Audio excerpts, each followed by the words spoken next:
اعوذ باللہ من الشیطان الرجیم، بسم اللہ الرحمن الرحیم۔ پاکستان کے 60% علاقے پر سیلاب آیا ہوا ہے اور کئی علاقوں میں جانوروں کو بیماری آئی ہوئی ہے، یعنی ہر طرف سے پاکستان پر آفت آئی ہوئی ہے، عذاب آیا ہوا ہے۔ اور یہ وجہ ہے کہ مولا کائنات حضرت علی ابن ابی طالب علیہ السلام نے فرمایا کہ حکومت کفر سے رہ سکتی ہے، ظلم سے نہیں۔ یعنی ہر جگہ ظلم ہی ظلم تھا، اور آج ہم اس آفت میں مبتلا ہیں۔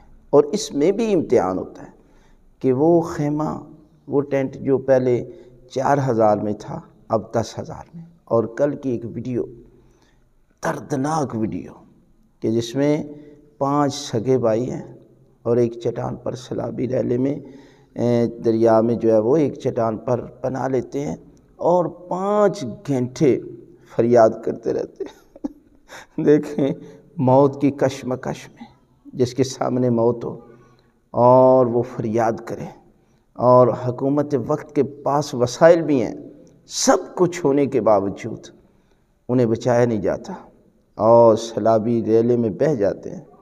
اور آخر یہ کس پر عذاب نازل ہے؟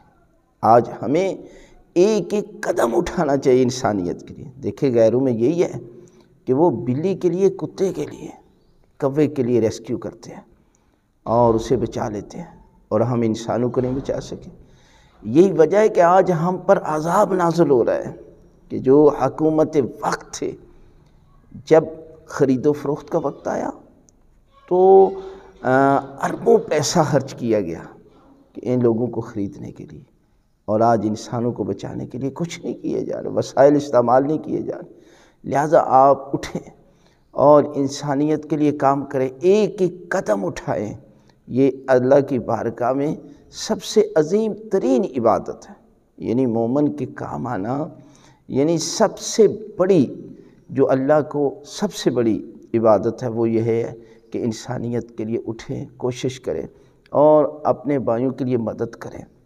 اور ان کو خوراک کی ضرورت ہے، جس قسم کی بھی ضرورت ہے، اور بالخصوص یہ واقعہ ایسا واقعہ تھا، قیامت تھی ان کے لیے کہ سامنے موت ہے اور بچانے والا کوئی نہ تھا۔